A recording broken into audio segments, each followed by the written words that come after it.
such a privilege to be here, but not only be here in the heart of America, but on the floor of a manufacturing shop.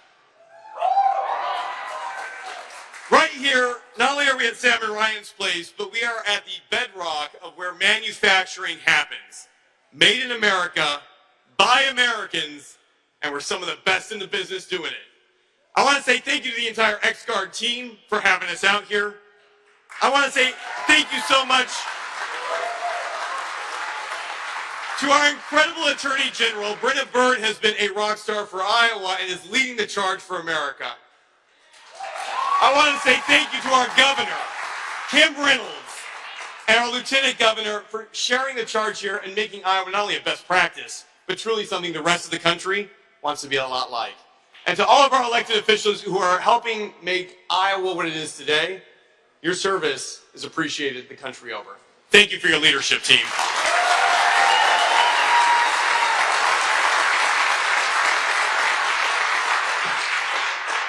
But team, why we're here tonight is to really say thank you to Iowans. Right now, there are farmers across our state who are in the field. There are men and women working second shift so they can manufacture right here in America. And there are hundreds of thousands of Iowans who are doing everything right, not only to be able to serve their families and be part of our great community, but making sure that American greatness can continue to stay right where it is, here in America. Now, team, when you look around this room, you're going to see on each side not only what we designed here, X-Guard's a perfect example of this, but we build it here, and most important, we deliver the best in the world. And that's what we're fighting for today. We're working to make sure that Washington knows that what's made in places like Iowa, what's grown in places like Iowa, not only feed and fuel the world, they're a reflection of our next generation. And so I'm really thankful today to be able to say thank you to my wonderful wife and our incredible kids. You're growing the next generation of America. God bless you guys.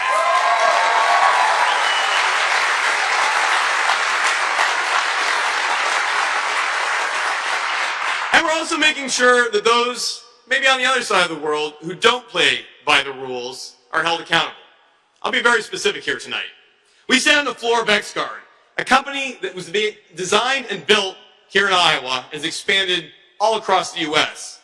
But when they're designed to help save these incredible tractor trailers you see behind me from collisions on the road, not only protecting drivers, but all of our supply chain, it was poached. Intellectual property stolen. And you know by who? Beijing taking from America, rebuilding it, and then dumping it right here in the United States. That's right. Not only did they want to put Sam and Ryan out of business, they were trying to put an American industry to bed so they could own that space going forward. I'm so proud of the work that we've done in Congress, but also the work of this administration in holding bad actors accountable, in being able to fight not just for families like Sam and Ryan's who have built this generation after generation, but for every American-made industry who wants to see success as a result of their own hard work and not have an adversary steal it, cheat the system, and then dump on us. God bless America on this front, and thank you all for helping fight back against Chinese poaching.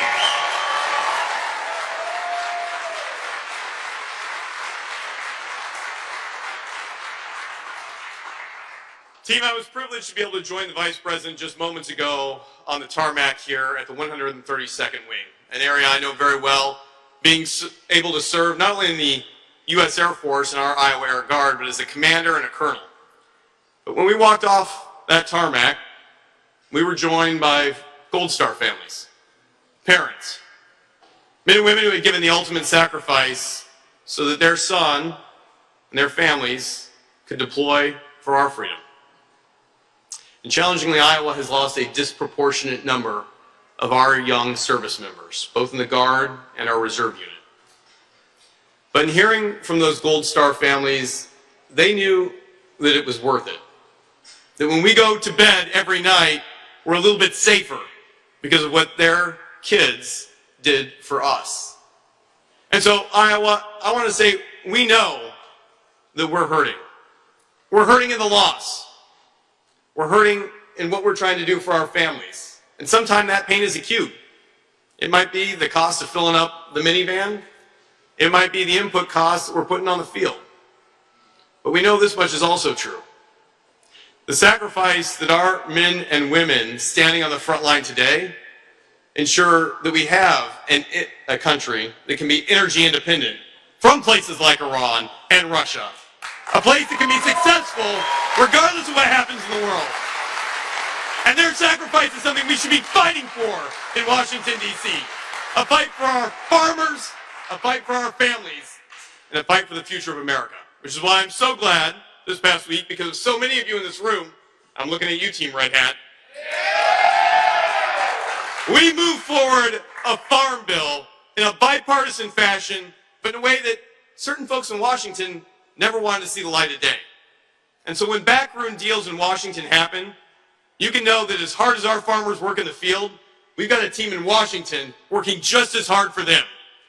And I'm Iowa nice, but I don't mind calling out a bad actor on occasion, and I know our delegation doesn't either, which is why not only we got the Farm Bill passed, but we're moving E15 year-wide, nationwide, year-round, to the floor this coming week.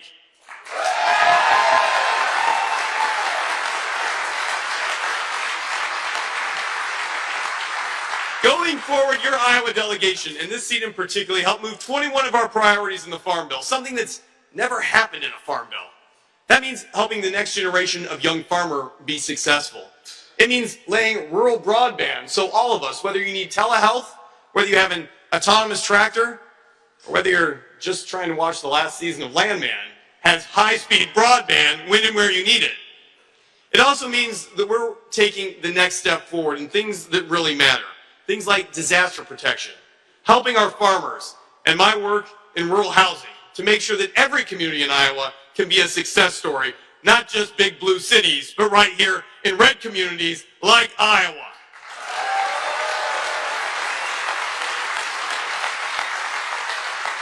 And for our livestock farmers, we have put you first at every step in this bill. I'm also proud of the incredible fight that we have, because we've got a challenging history in Iowa when it comes to things like puppy mills.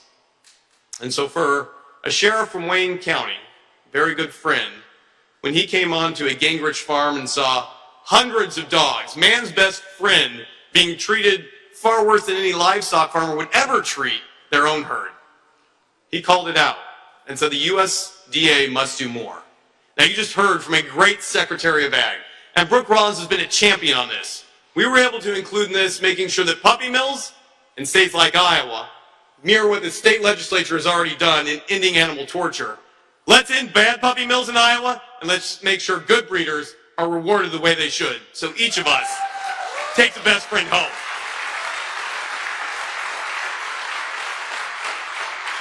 Now, friends, I want to be very specific here. We've got work to do in Washington. You know this much is true. For all the good work that we're doing, both in the National Defense Authorization Act, the Farm Bill, our Rural Housing Bill, there's far too many bad actors still in Washington, D.C. I'm going to give you 200 million reasons why we got to keep fighting to clean that place up. Because 200 million is the amount of stock trades that were done by members of Congress just in the last year alone. Now, it was led, of course, as you know, by Nancy Pelosi herself.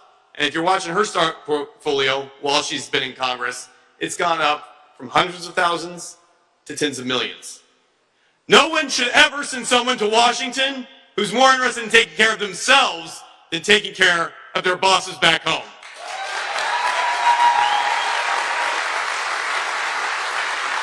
This is why I'm so proud to be leading the charge to clean up corruption in Washington, D.C. Not only did my family never trade stocks, and we never had stocks before we went into Congress, we're making sure that good policies, things like term limits, things like making sure outside influences can't buy politicians, and things like insider stock trading are ended with our effort on the Stock Act to make sure this does not happen again.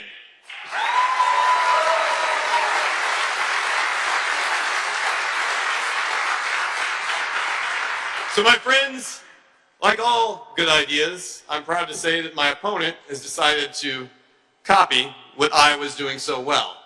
Not unlike Kamala Harris when she said no to no tax on tips. But guess what? We found out that no tax on tips is a pretty good thing, haven't we? And Democrats have jumped on. My opponent's done the same. And I'm happy to have her endorsement of our great policies because they're working.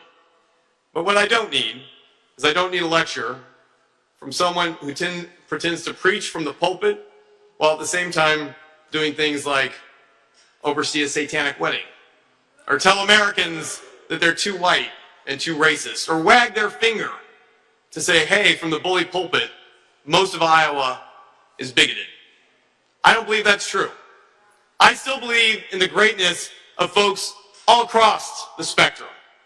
And yes, I'm proud to be one of the top 10 most bipartisan members of Congress, but I'm more proud that we get to lead legislation that delivers from Iowa.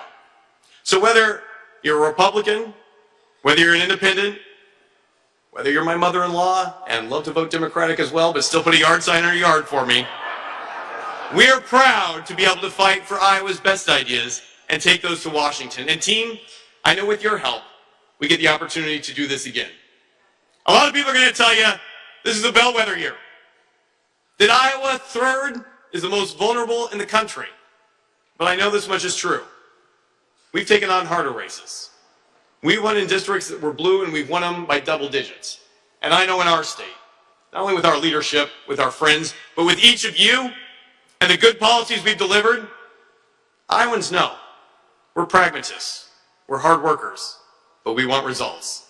And each of you in this room are going to help us deliver a resounding win this November.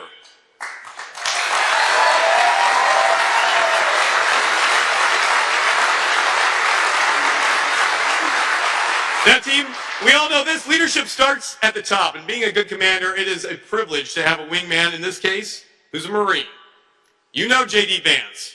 You've seen what he's done for our country. You've heard his story. But the compounding reality here is JD is also a dad. He's a great husband. And he's been a fighter not only for families like mine, Kelly and mine, but for all of us. And in Washington, you see that play out in every act that he takes. He understands what it means when Washington overlooks a community, like the community he grew up in. He understands what it means to be a dad who served, but then come home and has another mission, to take care of not only his family and his wife, but the community that gives him the opportunity. And he has the fight to build on the wins that we've championed.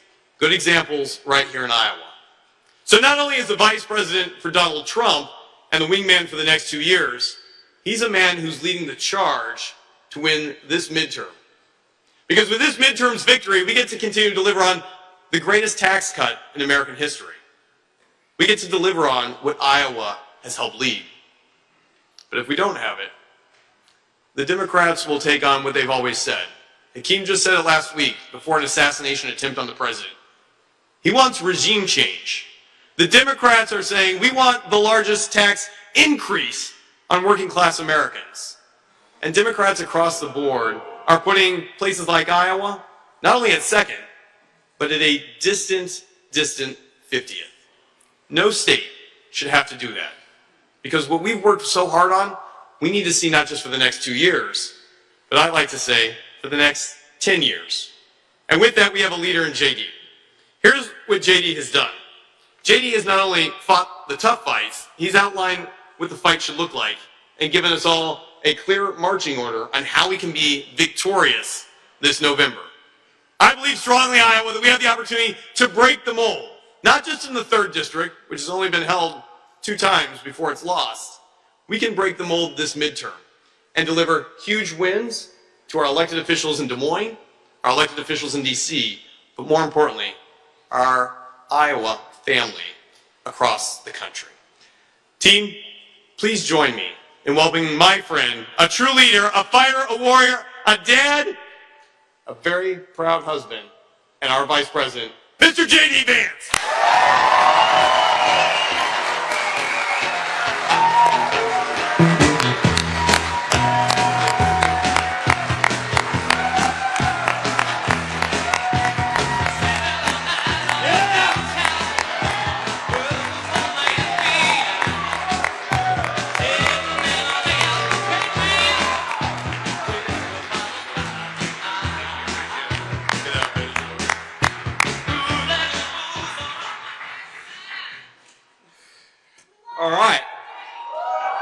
Thank you.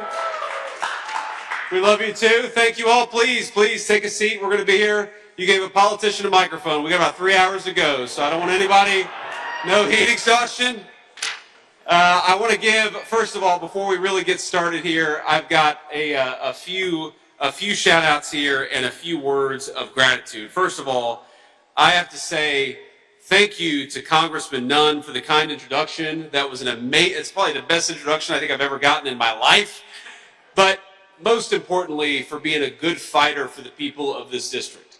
Because when you send somebody to Congress, you're never ever going to agree with every single thing that they do, but you deserve to know that when they're in the halls of power, and especially when the cameras are off, they're thinking about you, about your families, and about your future.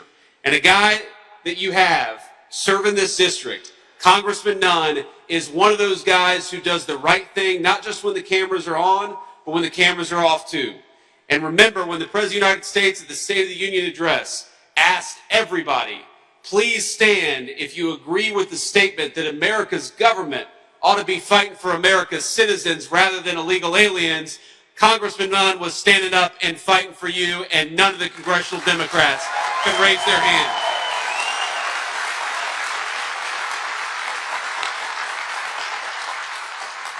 So along with Zach Nunn, we have got President Trump endorsed, and of course endorsed by me too. Endorsed candidates for Congress, we have got Chris McGowan in the room. Where's Chris? Please stand up and be recognized. Chris, thank you for everything.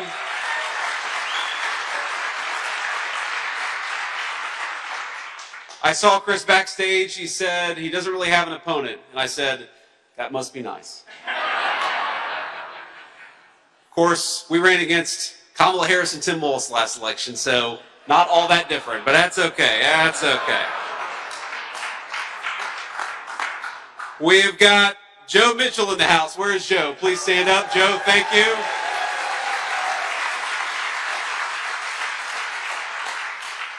I've got to give a special note of thanks to our incredible Agriculture Secretary in Washington, Brooke Rollins, my dear friend Brooke. Thank you for everything that you do. We've got your great governor here in Iowa, Kim Reynolds. Kim, thank you so much for being here. We've got Iowa GOP Chair Jeff Kaufman. Jeff, please stand up and say hello. Thank you, Jeff.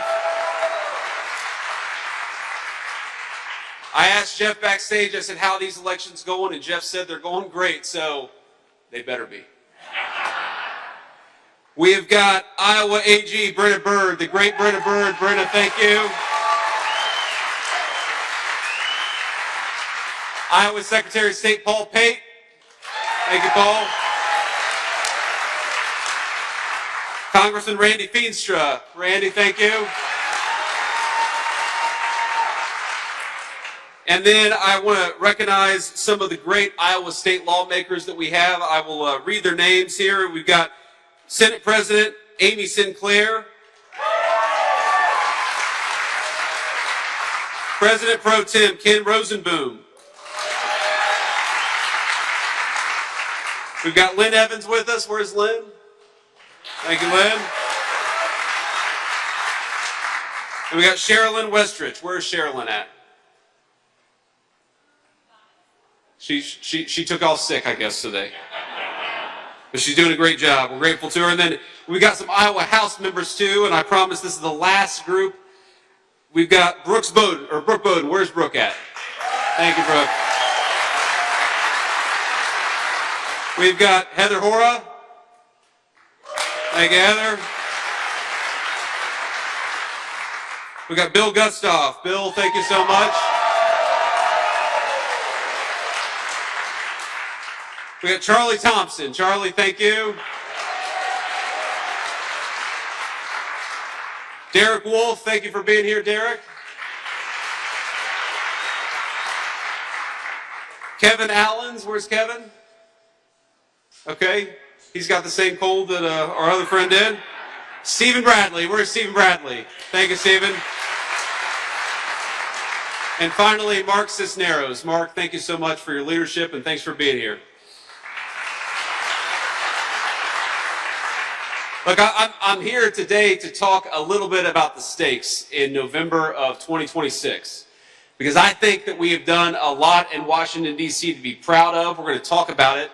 But the fundamental question for us in this election is actually not any specific question of public policy. It's not any particular issue. It's fundamentally, do you want people in Washington, D.C. who fight for you, who fight for the people of this district, or who fight for corruption and fraud? Because I'm 41 years old, and for the first time in my entire life, I think we have seen a major political party in the United States of America completely go off the rails. They're not just talking about different views on taxes or on regulation or on the Clean Water Act, as important as all of those things are. They're talking about who does the government actually stand and fight for. When the President of the United States asked the entire Congress to stand for the simple principle that the people's government ought fight for the American people first, what did we see? We saw every single congressional Democrat sit on their hands. They didn't care about you. They didn't care about the people of this district. They didn't care about the farmers or the factory workers or the people who actually make this country run. Because now we have in Washington, D.C., a Democrat Party that is so focused on illegal immigration, that is so focused on people who don't have the legal right to be here, that is so focused on fraud because so many of their friends get rich from fraud that they forgot to look after you. And whatever your political views, whether you're a sensible Republican, independent, or even a sensible Democrat, because I know we got a lot of those in Iowa, not in Washington, D.C., I think that you deserve to have a President of the United States and a Congressman like Zach Dunn who fights for you every single day, and that's what he's been doing.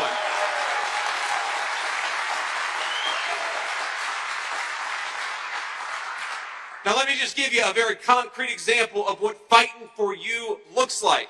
This is not abstract, this is not words written on a paper, this is real people's lives, and this is real dollars and cents.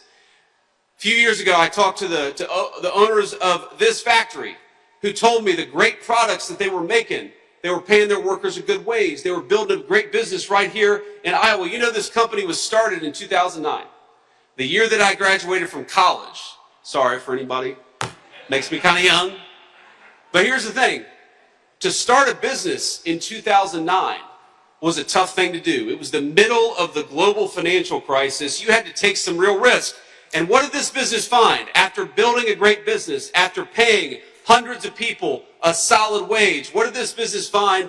That foreign countries, in particular the People's Republic of China, was dumping goods, undercutting the wages of the workers of this factory, and driving this place out of business. They were using cheap labor, sometimes slave labor, to try to steal jobs from the hardworking people of this district and this factory floor.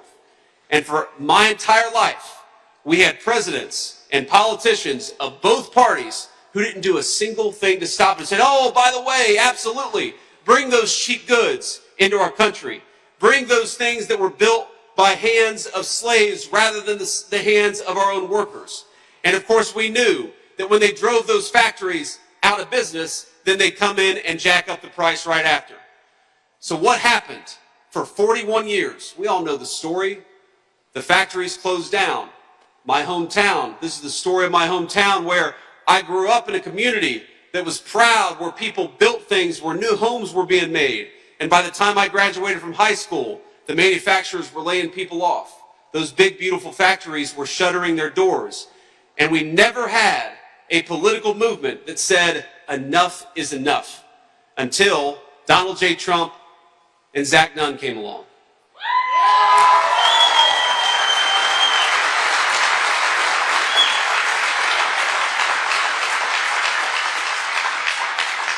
And you know what we said? The Democrats, every day they will tell you, they will fight against our policies to try to bring back American manufacturing.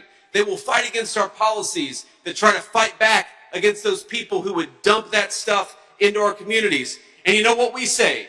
We say that our tax policy ought to be pretty simple, and that's exactly what it has been.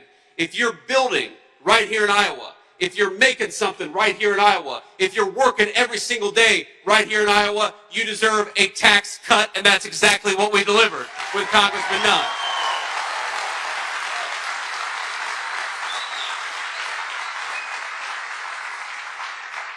But if you're a foreign country dumping that garbage into our country, if you're trying to undercut the wages of Iowa workers, if you're trying to steal the jobs from Iowa farmers and Iowa manufacturers, you know what you're going to do? You're going to pay a big fat tariff before you bring anything into our country, because we're protecting the jobs of our workers and our people for a change.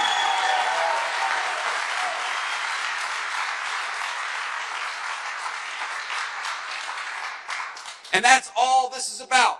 When you hear the Democrats attack the Trump administration's tax policies, that's what they're attacking. They're attacking the policies that make it harder for people to steal your jobs, and they're attacking the policies that give you more money to keep in your own pocket. Now, I talked to, the factory owners just a couple minutes ago, I should say. And you know what they told me? They told me that the working families tax cuts, the tax cuts made possible by Congressman Nunn, that they meant that their business had a lot more money that they could give to workers and higher bonuses and higher salaries, that they could hire more people, that they could expand and create new jobs that didn't exist before. Isn't it nice to have a government that finally is fighting for you instead of fighting against you? And that's what we're trying to have in Washington, D.C.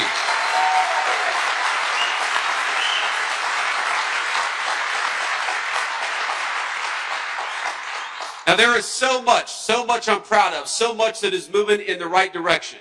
Do you know, when I was going around the campaign trail in 2024, one of the number one things that young people said to me, young Americans in particular, is that they couldn't afford to buy a home.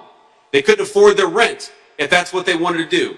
And you know, for the first time we've seen in over 5 years, for 8 months running, we have seen the costs of rent come down in the United States of America. Our young people are starting to get close. They're making progress. They're starting to get to the point where they can finally afford their slice of the American dream. And you know why we did that? And you know how we did it?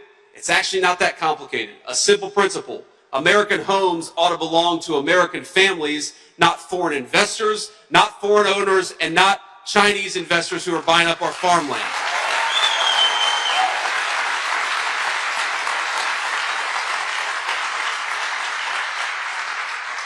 Again, it's not rocket science. It's a simple principle that if you have a government that fights for you, it can make your life easier. It can make it easier for you to start a business or to work at an amazing job. We didn't do anything that was particularly difficult.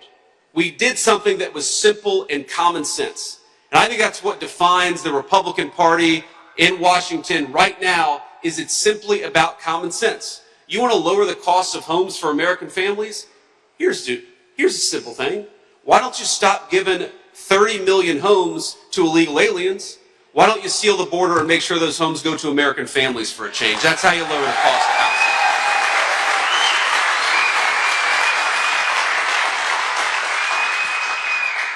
If you want to make it easier for a young American to start a family or to get a good job, stop giving jobs to foreign companies and stop giving jobs to foreign countries and protect the good, well-paying jobs that exist right here in the United States of America, and that's what we did.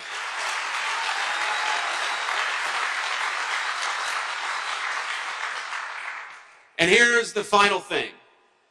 When we talk about standing for you, again, whatever your views on a specific policy, there is maybe no more important issue than how about when you pay your taxes to the federal government. We just had tax day just a couple of weeks ago. How about you have a government that actually takes those resources as what they are? Your sweat, your tears, your time away from your family, and protects every single one of those dollars. And that's what we're doing by going after fraud, finally, in the federal government.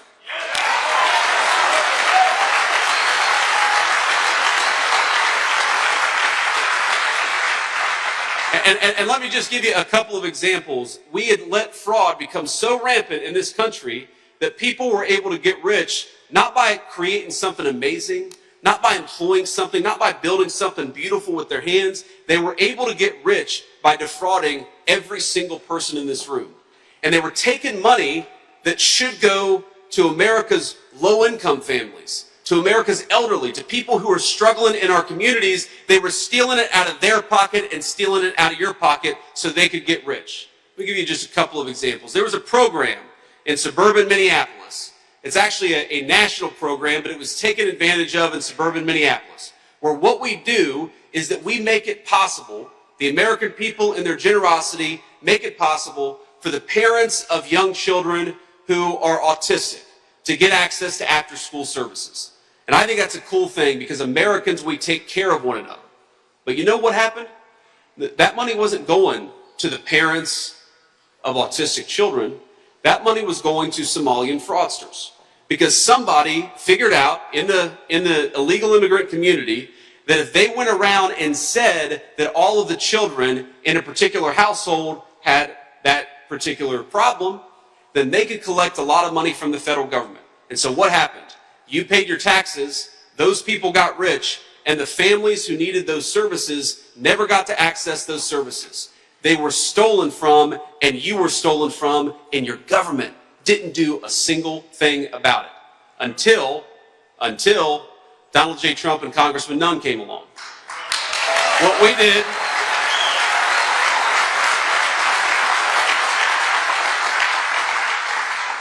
What we did is very simple. We went to the state of Minnesota and said, we want you to audit the people who are getting access to these funds.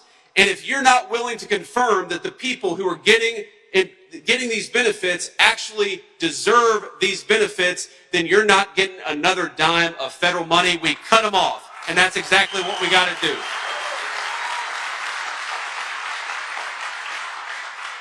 And ladies and gentlemen, people have asked me, I'm the leader of the fraud task force in Washington.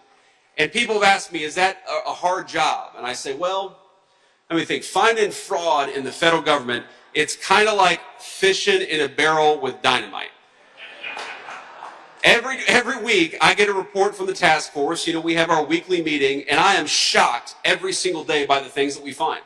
Just one of the all-stars on our fraud task force is our great Agriculture Secretary Brooke Rollins. And Brooke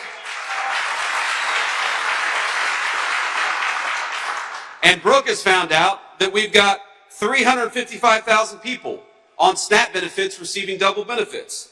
That we've got 186,000 dead people getting SNAP benefits. 186,000 dead Americans getting food stamps right now. Now I know the fake news media is going to say that the big headline from this speech is JD Vance proposes that we take away food stamps. That's what they're going to say. I actually think that we should take food stamps away from dead people. I'm guilty of that. I think that's a reasonable thing.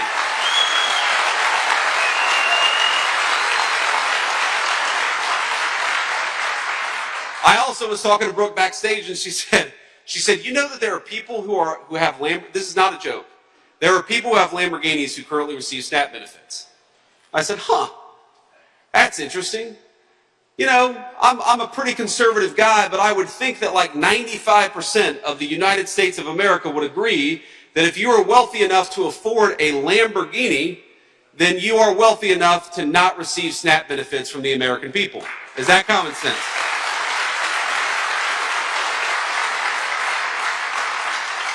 And I could go down and down the list. We just served 22 investigatory procedures. The Department of Justice, we went from discovering what happened in Minneapolis to serving 22, subpoenas so that we could go after the fraud that's happening in Minneapolis. And we did that in just 3 months. And yes, ladies and gentlemen, when we find crime, those people are going to go to prison for defrauding you because that's exactly how it should be.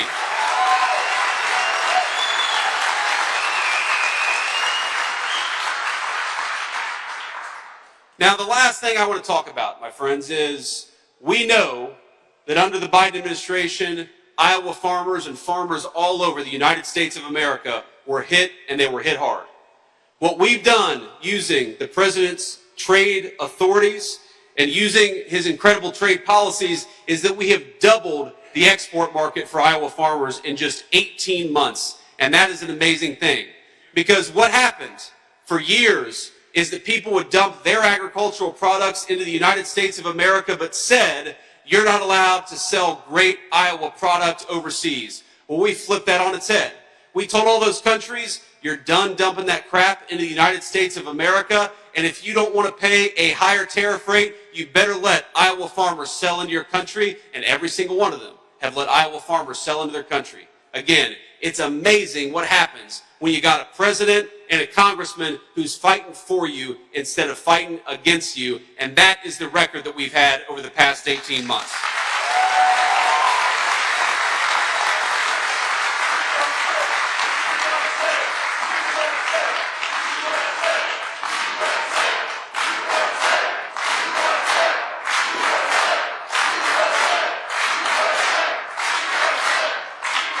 So let me say a couple more things here. So one, I was flipping around in my notes here because I've been trying to find the name of the person that Zach is running against, because we're gonna make fun of her a little bit. Now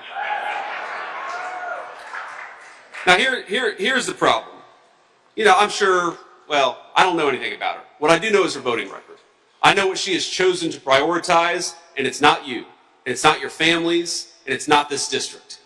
Because here's the thing, there are problems and there are challenges. You know, one of the things I'm proudest of is that under the president's leadership, we had American families about $1,300 richer from the day that he took office until today. That's between the working families tax cuts, that's lowering the cost of rent, that's all that stuff combined. Now that's the good news. Let me give you the bad news. The honest piece of this is that under the Biden administration, the average American family lost about $3,000.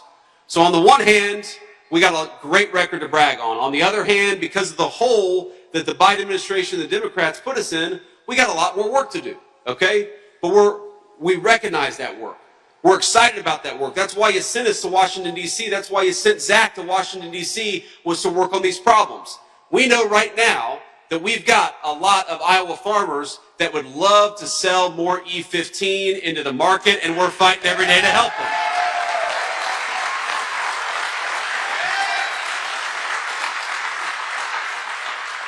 Now, I said that. I did not even see the E15 crew we got over here. I need one of those T-shirts. But the congressman has got legislation that's working right now, and we're working on it every single day because, number one, we want Iowa farmers to have access to more markets, but number two, we want everybody, all of our fellow citizens across our 50 great states, to benefit from what's made right here in Iowa. That's why we're fighting for E15. We also know that a lot of our farmers are struggling with high fertilizer prices. I'm aware of that. As the President of the United States has said, we got a little blip in the Middle East. We've got to take care of some business on the foreign policy side. But you know what we're doing simultaneously? We're working with the congressman, and we're finding ways every single day to make sure that you guys and the farmers of this great state get access to the products that they need. We're working on it. We're working on it every single day. Now, when I see Iowa farmers who need to get that E15 to market,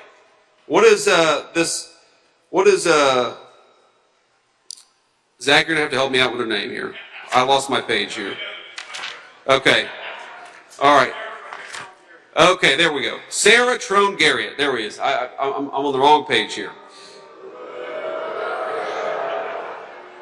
So while Zach is fighting to make sure, for the benefit of Iowa, but frankly for the benefit of the whole country, that we get more E15 into the market all over the United States of America, his opponent voted to push biological males in girls' sports as early as kindergarten.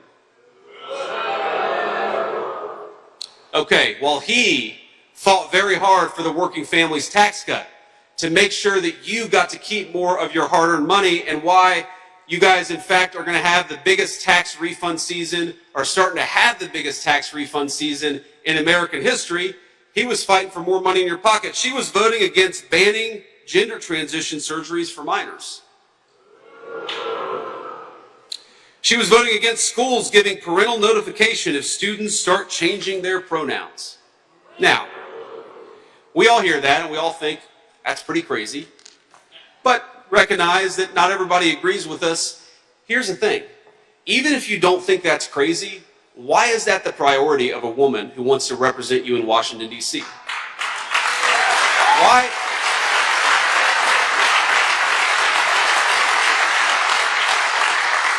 Why isn't she working to increase your take-home pay?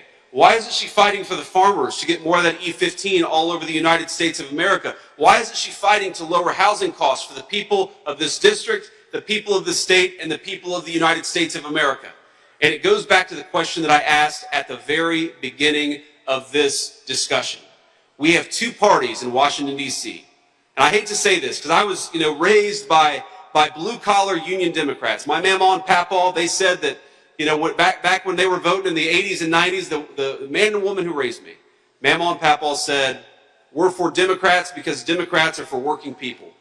And I don't think that's true anymore, my friends. And it's a heartbreaking thing. It's heartbreaking for a kid who came from a union Democrat family to realize that Democrats these days, they seem to care more about gender transition than they do about you keeping more of your hard-earned money.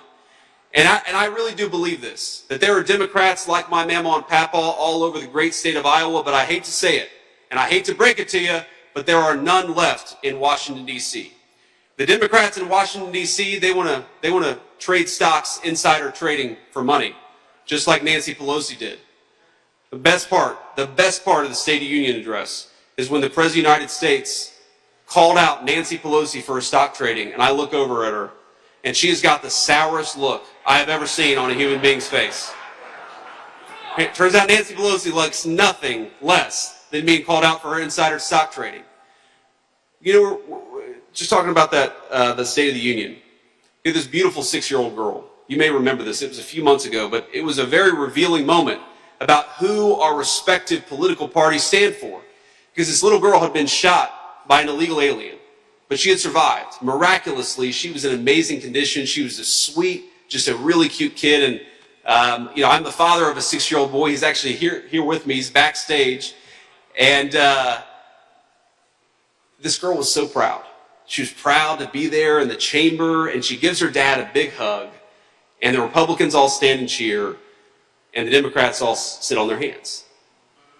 And I remember thinking to myself, what is wrong with you that you cannot stand up and cheer for a 6-year-old girl who survived an assassin's bullet? What is wrong with you that you cannot vote to give more money in the pockets of Iowa farmers and Iowa factory workers? What is wrong with you when you cannot stand up for the Americans, some of whom literally have taken bullets in the United States of America, but you fight every single day for illegal immigrants who have no right to be in the United States in the first place? And what does it say about a political party that they have fought more against our anti-fraud efforts than they ever did to protect your dollars and to protect the benefits of the people who use those benefits? My friends, this is not a normal election. This is not a normal political environment. This is a contest between a party that wants to take all of your money and give it to illegal aliens, and a contest between gentlemen like Zach Nunn, who fight every single day for you. And I have a simple question here, which is, do you want somebody who votes to give your money to illegal aliens? No. Do you want somebody who votes to raise your taxes? No. Do you want somebody who supports defrauding you and taking money away from poor kids so they can give it to the fraudsters? No. Then do we want crazy far-left Democrats in Washington, D.C.? No. Here's what we do want. Do we want somebody who fights for you every single day? Yes. Do we want somebody who has put more money in your pocket? Yes. Do we want somebody who gives E15 all over the United States of America so Iowa farmers can profit from it? So what do we want? We want Congressman Zach Nunn, and you got to get him to Washington, D.C.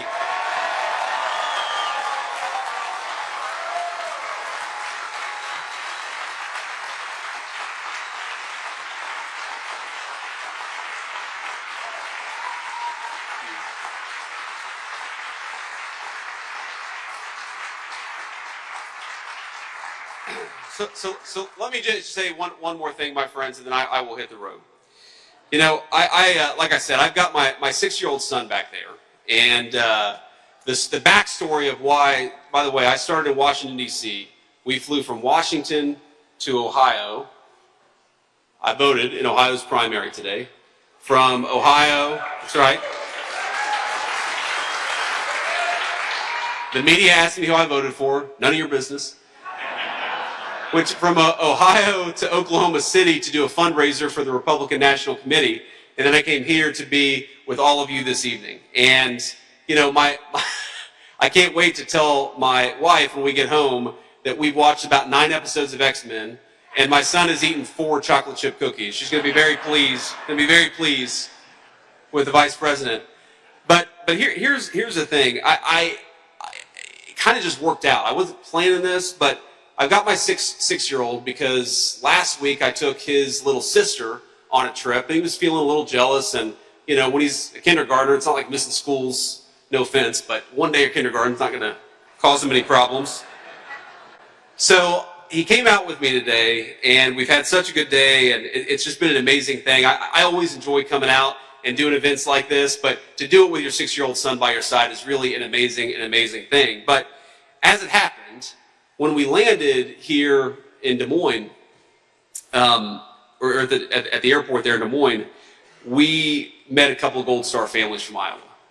And a couple of you probably know this, maybe all of you know this, that in, you know, what's going on in the Middle East, this operation in Iran, Iowa has borne a heavier burden maybe than any other state in the union. This great state has lost about half of our KIA, and I know that you all will join me in saying that we love them, and we're proud of them, and we're praying for them every single day.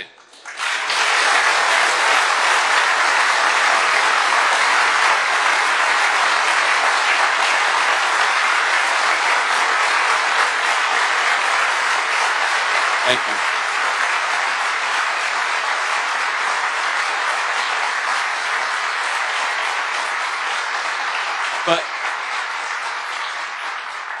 But also on the tarmac, a couple of Gold Star families met me. A couple of families who've lost people just in the last 9 or so months.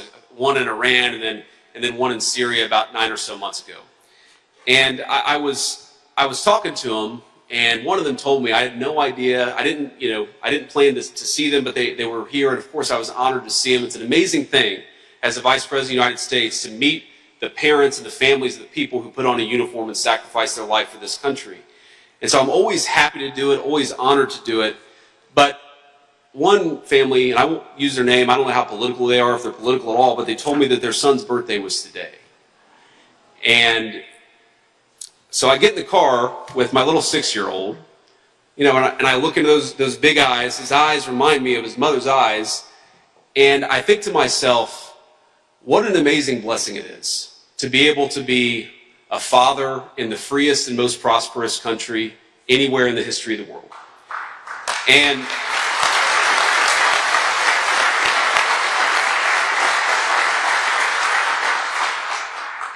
I thought to myself, what would I say? What would I say if this beautiful 6-year-old boy got older and decided, like his dad, to put on the uniform of his country, and like so many of you here, decided to put on the uniform of his country? And I thought to myself, on the one hand, I'd be so proud of him. I'd be so proud of him, but on the other hand, I'd be so terrified that what happened to those two families would happen to this boy. And it hit me that every time we lose somebody, every time somebody goes overseas and sacrifices their life, every time that a person gives the ultimate sacrifice to the United States of America, we often read about it as a line on a newspaper or online, but there's a father, and there's a mother, and there's a grandma, and aunts and uncles, and a whole crew of people who love them the same way that we all love every single member of our family. And you take that love, and you set that on one side, and you consider the balance that all of us owe. Because on the other side is we have to meet their sacrifice by carrying something forward that they can't carry forward.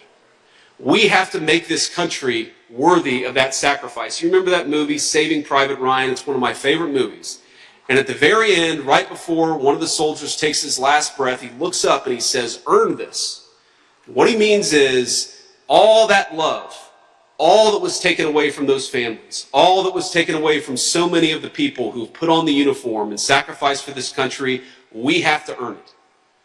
Now, so much of that is how you live your life. So much of that is, Congressman Zach Nunn being a good husband and father and his beautiful family here. I think, what, you guys have 6 or 7?